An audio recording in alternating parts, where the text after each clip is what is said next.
तो MSP ਹੁੰਦੀ ਹੈ, MSP ਤੋਂ 2.5% ਸਾਡੀ ਕਮਿਸ਼ਨ ਹੁੰਦੀ ਹੈ। ਪਿਛਲੇ ਕੁਝ 4 ਸਾਲਾਂ ਤੋਂ ਇਹਨਾਂ ਨੇ ਸਾਡੀ ਕਮਿਸ਼ਨ ਘਟਾ ਕੇ 45 ਰੁਪਏ 86 ਪੈਸੇ ਕਰਤੀ ਹੈ।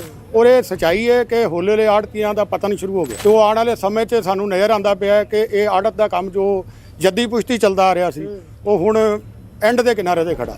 ਜਿਹੜੇ ਜ਼ਿਮੀਦਾਰ ਸਾਡੇ ਨਾਲ ਜੁੜੇ ਹੋਏ ਆ ਉਹ ਸਾਨੂੰ ਫੋਨ ਤੇ ਸੰਪਰਕ ਕਰ ਰਹੇ ਆ, ਅਸੀਂ ਟਰਾਲੀਆਂ ਲੈ ਆਈਏ, ਅਸੀਂ ਮਜਬੂਰਨ ਬੈਠੇ ਆ ਹੜਤਾਲ ਕਰਕੇ। ਸਾਡਾ ਦਿਲ ਨਹੀਂ ਕਰਦਾ ਅਸੀਂ ਆਪਣੇ ਕਿਸਾਨ ਭਰਾਵਾਂ ਨੂੰ ਤੰਗ ਕਰੀਏ। ਪ੍ਰੈਸ਼ਰ ਨਾ ਪਾਇਆ ਜਾਵੇ ਕਿ ਜਿਹੜੇ ਅਨਾਜ ਅਸੀਂ ਜ਼ਿਮੀਦਾਰ ਸਾਡੇ ਕੋਲ ਲੈ ਕੇ ਆਂਦਾ ਉਹਦੇ ਤੇ ਸਾਨੂੰ ਕਿਹਾ ਜਾ ਰਿਹਾ ਕਿ ਇਹਦੀ ਅਲੱਗ-ਅਲੱਗ ਕੁਆਲਿਟੀ ਵਾਈਜ਼ ਇਹਦੇ ਤੇ 200-300 ਰੁਪਏ ਦਾ ਕੱਟ ਲਾ ਕੇ ਲਿਆ ਜਾਏਗਾ, ਜਦ ਕਿ ਅਸੀਂ ਬਿੱਲ ਕੱਟ ਦਿੰਦੇ ਆ ਸਰਕਾਰ ਦੇ ਕਹਿਣ ਤੇ ਜ਼ਿਮੀਦਾਰ ਦੇ ਅਕਾਊਂਟ ਵਿੱਚ ਪੇਮੈਂਟ ਟ੍ਰਾਂਸਫਰ ਹੋ ਜਾਂਦੀ ਹੈ। ਉਸ ਤੋਂ ਬਾਅਦ ਜਦੋਂ ਅਸੀਂ ਝੋਨਾ ਚੁਕਾਉਣਾ ਹੈ, ਚੁਕਾਉਣ ਲੱਗਿਆ ਸਾਡੇ ਤੇ ਇੱਕ ਤਲਵਾਰ ਚੱਲਦੀ ਹੈ, 200 ਰੁਪਏ ਕੱਟ ਵਾਲਾ, 300 ਰੁਪਏ ਕੱਟ ਵਾਲਾ, ਉਹ ਅਸੀਂ ਕਿੱਥੋਂ ਦੇਣਾ। ਸਤਿ ਸ਼੍ਰੀ ਅਕਾਲ ਜੀ। ਪੰਜਾਬੀ ਰੇਡੀਓ ਤੇ ਪੰਜਾਬੀ TV USA ਵੇਖਣਾ ਤੁਸੀਂ ਸ਼ੁਰੂ ਕਰ ਚੁੱਕੇ ਹੋ।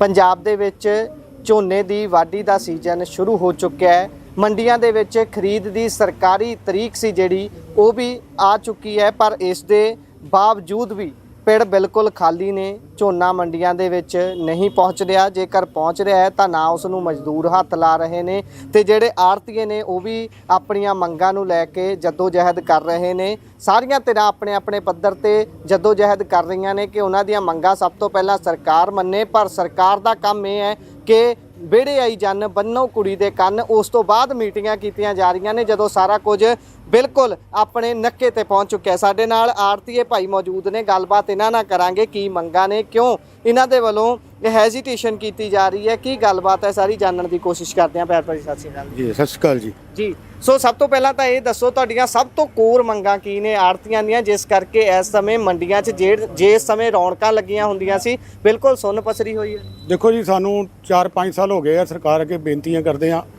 ਜਿਹੜੀ ਸਾਡੀ ਆੜਤ ਹੈ ਉਹ ਸਾਡੀ ਪ੍ਰਮੁੱਖ ਮੰਗ ਹੈ ਕਿ ਸਾਡੀ 2.5% ਆੜਤ ਜ਼ਰੂਰੀ ਚਾਹੀਦੀ ਸਾਨੂੰ। ਠੀਕ ਹੈ। ਕਿਉਂਕਿ ਸਾਡੇ ਲੇਬਰ ਦੇ ਰੇਟ ਵੱਧ ਗਏ ਨੇ, ਅਨਾਜਾਂ ਦੇ ਰੇਟ ਵੱਧ ਗਏ ਨੇ, ਬਿਜਲੀ ਦੇ ਰੇਟ ਵੱਧ ਗਏ ਨੇ, ਸਾਡੀ ਮੁਨੀਮਾਂ ਦੀਆਂ ਤਨਖਾਹਾਂ ਵੱਧ ਗਈਆਂ, ਹੋਰ ਹਰ ਚੀਜ਼ ਦਾ ਰੇਟ ਵੱਧ ਰਿਹਾ ਤੇ ਸਾਡੇ ਨੂੰ ਘਾਟੇ 'ਚ ਕਿਉਂ ਰੱਖਿਆ ਜਾ ਰਿਹਾ। ਸਾਡੇ ਨਾਲ ਮਤਰੇਈ ਮਾਲ ਦਾ ਸਲੂਕ ਕੀਤਾ ਜਾ ਰਿਹਾ ਸਰਕਾਰ ਵੱਲੋਂ। ਉਹਦਾ ਹੱਲ ਪਹਿਲੇ ਨੰਬਰ ਤੇ ਸਾਡੀ 2.5% ਆੜਤ ਸਾਨੂੰ ਦਿੱਤੀ ਜਾਵੇ।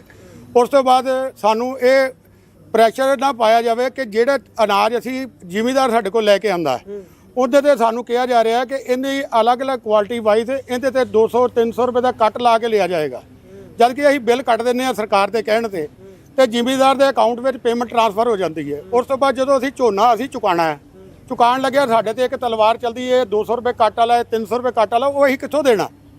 ਇੱਕ ਇਹ ਸਾਡੀ ਸੈਕੰਡ ਡਿਮਾਂਡ ਇਹ ਪੂਰੀ ਕੀਤੀ ਜਾਵੇ। ਥਰਡਲੀ ਸਾਡੀ ਡਿਮਾਂਡ ਹੈ ਕਿ 24 ਘੰਟੇ ਲਿਫਟਿੰਗ ਹੋਣੀ ਚਾਹੀਦੀ ਤਾਂ ਕਿ ਸਾਡੇ ਜਿਹੜੀ ਮੰਡੀ ਦੇ ਸ਼ੈੱਡ ਹੈਗੇ ਨੇ ਉਹ ਭਰ ਜਾਂਦੇ ਆ ਜਲਦੀ, ਰੋਜ਼ ਦੀ ਆਮਦ ਖਾਲੀ ਹੁੰਦਾ ਰਹੇ। ਹਾਂ, ਨਾਲੋਂ ਨਾਲ ਖਾਲੀ ਹੁੰਦਾ ਰਹੇ। ਮੇਨ ਆਸ਼ਵਾਸਨ ਸਾਨੂੰ ਸਰਕਾਰ ਇਹ ਦੇਵੇ ਕਿ ਸਾਡੀ ਜਿਹੜੀ ਇਹ ਮੰਗ ਹੈ ਜ਼ਰੂਰੀ ਹੈ 24 ਘੰਟੇ ਲਿਫਟਿੰਗ ਦੀ।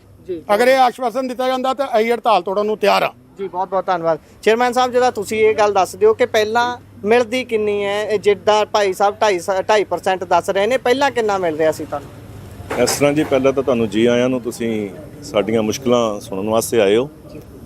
ਸਾਡੇ ਜੋ MSP ਹੁੰਦੀ ਹੈ, MSP ਤੋਂ 2.5% ਸਾਡੀ ਕਮਿਸ਼ਨ ਹੁੰਦੀ ਹੈ। ਠੀਕ ਹੈ ਜੀ। ਪਿਛਲੇ ਕੁਝ 4 ਸਾਲਾਂ ਤੋਂ ਇਹਨਾਂ ਨੇ ਸਾਡੀ ਕਮਿਸ਼ਨ ਘਟਾ ਕੇ 45 ਰੁਪਏ 86 ਪੈਸੇ ਕਰਤੀ ਹੈ। ਉਹ ਕਿੰਨੇ % ਬਣ ਜਾਂਦੀ ਹੈ? ਕਿੰਨੇ ਪਰਸੈਂਟ ਜੇ ਅੱਜ ਦਾ ਹਿਸਾਬ ਲਾਈਏ ਉਹ ਤਕਰੀਬਨ 1 ਰੁਪਏ 90 ਪੈਸੇ ਰਹਿ ਗਈ ਹੈ, ਜਦ ਕਿ AMP ਐਕਟ ਦੇ ਵਿੱਚ ਸਾਡੀ 2.5% ਹੁਣ ਵੀ ਕਾਗਜ਼ਾਂ 'ਚ ਹੈਗੀ ਹੈ।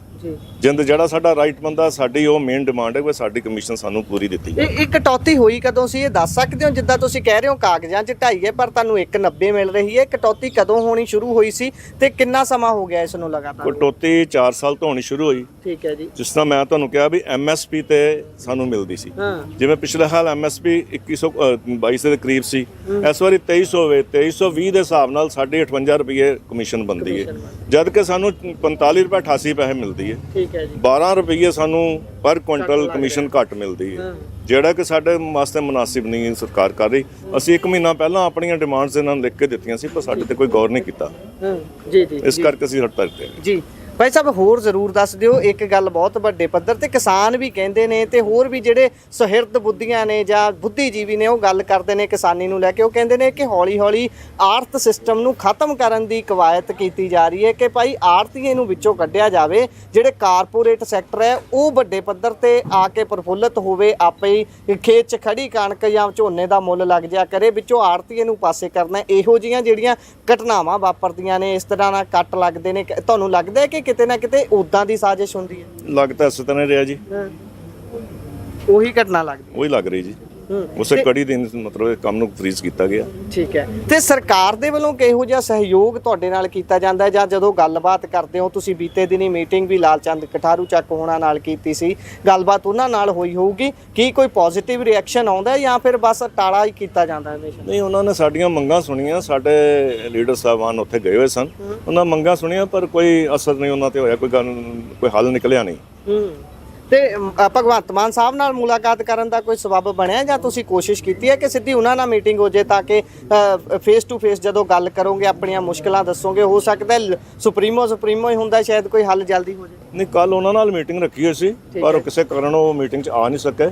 ਅਫਸਰ ਸਾਹਿਬਾਨਾਂ ਨਾਲ, ਮੰਤਰੀ ਸਾਹਿਬਾਨਾਂ ਨਾਲ ਸਾਡਾ ਕੋਈ ਫੈਸਲਾ ਨਹੀਂ ਹੋ ਸਕਿਆ। ਜੀ ਜੀ। ਸੋ ਤੁਸੀਂ ਕੀ ਕਹਿਣਾ ਚਾਹੋਗੇ, ਜਿਹੜਾ ਕਾਰਪੋਰੇਟ ਸੈਕਟਰ ਨੂੰ ਵੱਧ ਪ੍ਰਫੁੱਲਿਤ ਕੀਤਾ ਜਾ ਰਿਹਾ, ਕੋਸ਼ਿਸ਼ ਕੀਤੀ ਜਾ ਰਹੀ ਹੈ ਕਿ ਆੜਤ ਸਿਸਟਮ ਵਿੱਚੋਂ ਖਤਮ ਹੀ ਕੀਤਾ ਜਾਵੇ, ਇਹ ਜਿਹੜੀਆਂ ਚਾਲਾਂ ਹੁੰਦੀਆਂ ਨੇ ਇਹਨਾਂ ਨੂੰ ਕਿਵੇਂ ਵੇਖਦੇ ਹੋ ਤੁਸੀਂ, ਕੀ ਸੋਚਦੇ ਹੋ ਇਹਦੇ ਬਾਰੇ? ਇਹ ਪੁਰਾਣੀ ਚਾਲ ਜਦੋਂ ਦੀ ਲਾਗੂ ਹੋਈ ਉਦੋਂ ਦੇ ਤੇ ਕਿਸਾਨ ਜਥੇਬੰਦੀਆਂ ਬਾਰਡਰਾਂ ਤੇ ਬੈਠੀਆਂ, ਉਹਨਾਂ ਦਾ ਮਨੋਰਥ ਹੀ ਇਹੀ ਹੈ ਕਿ ਅਗਰ ਪਹਿਲੇ ਕਿਸਾਨ ਜੇ ਸਾਡੇ ਕੰਮਾਂ ਦੇ ਵਿੱਚ ਅੜਕੇ ਨਹੀਂ ਆਂਦਾ ਤੇ ਹੁਣ ਦੂਜੀ ਪਹਿਲ ਉਹਨਾਂ ਦੀ ਹੈਗੀ ਹੈ ਕਿ ਆੜਤੀ ਵਰਗ ਨੂੰ ਵਿੱਚੋਂ ਕਿਸੇ ਤਰੀਕੇ ਹਟਾਤਾ ਜਾਵੇ। ਔਰ ਇਹ ਸੱਚਾਈ ਹੈ ਕਿ ਹੌਲੇ ਹੌਲੇ ਆੜਤੀਆਂ ਦਾ ਪਤਨ ਸ਼ੁਰੂ ਹੋ ਗਿਆ ਤੇ ਉਹ ਆਉਣ ਵਾਲੇ ਸਮੇਂ 'ਚ ਸਾਨੂੰ ਨਜ਼ਰ ਆਉਂਦਾ ਪਿਆ ਕਿ ਇਹ ਆੜਤ ਦਾ ਕੰਮ ਜੋ ਜੱਦੀ ਪੁਸ਼ਤੀ ਚੱਲਦਾ ਆ ਰਿਹਾ ਸੀ ਉਹ ਹੁਣ ਐਂਡ ਦੇ ਕਿਨਾਰੇ ਤੇ ਖੜਾ। ਜਿੱਦਾਂ ਕਿਸਾਨ ਤੇ ਆੜਤੀਏ ਦਾ ਜਿਹੜਾ ਰਿਸ਼ਤਾ ਹੁੰਦਾ ਬਹੁਤ ਪਵਿੱਤਰ ਮੰਨਿਆ ਜਾਂਦਾ ਹੈ। ਆਮ ਤੌਰ ਤੇ ਦੇਖਦੇ ਆ ਕਿ ਜੇ ਆਪਾਂ ਠੇਠ ਭਾਸ਼ਾ 'ਚ ਕਹਿਣਾ ਹੋਵੇ ਤੇ ਜ਼ਿਮੀਂਦਾਰ ਤੇ ਬਾਣੀਏ ਵਾਲੀ ਜਿਹੜੀ ਗੱਲ ਬਹੁਤ ਬੋਲੀਆਂ ਵੀ ਚੱਲਦੀਆਂ ਨੇ, ਲੋਕ ਗਥਾਵਾਂ ਚੱਲਦੀਆਂ ਨੇ, ਇਹ ਸਾਰੇ ਤੇ ਉਹ ਹੁਣ ਲੱਗਦਾ ਕਿਤੇ ਖੁੱਡੇ ਲਾਉਣ ਦੀ ਕੋਸ਼ਿਸ਼ ਕੀਤੀ ਜਾ ਰਹੀ ਹੈ। ਜਦੋਂ ਵਿੱਚੋਂ ਆੜਤੀਆ ਨਿਕਲ ਜਾਊਗਾ ਕਿਸਾਨ ਤਾਂ ਆਟੋਮੈਟਿਕਲੀ ਮਾਰਿਆ ਜਾਊਗਾ, ਬੇਸ਼ੱਕ ਉਹ ਬਾਰਡਰਾਂ ਤੇ ਬੈਠਾ ਕਿਤੇ ਵੀ ਬੈਠਾ। ਲੱਗਦਾ ਤੁਹਾਨੂੰ ਵੀ ਇਹ ਤਾਂ ਕਿਸਾਨ ਨਾਲ ਵੀ ਧੱਕਾ ਹੀ ਹੈ ਫਿਰ? ਤੇ ਸਾਰੇ ਇਹ ਤਾਂ ਪੂਰਾ ਕਿਸਾਨ ਨਾਲ ਧੱਕਾ।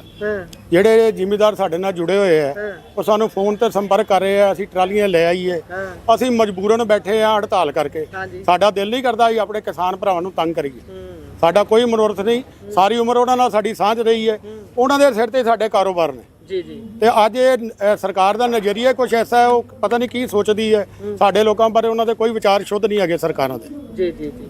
ਸੋ ਕਿਸਾਨਾਂ ਨੂੰ ਕੀ ਕਹਿਣਾ ਚਾਹੋਗੇ ਜਿਹੜੇ ਇਸ ਸਮੇਂ ਉਡੀਕ ਰਹੇ ਨੇ ਕਿ ਭਾਈ ਜਲਦੀ ਮੰਡੀਆਂ ਦੇ ਵਿੱਚ ਅਸੀਂ ਕਣਕ ਲੈ ਕੇ ਝੋਨਾ ਲੈ ਕੇ ਜਾਈਏ?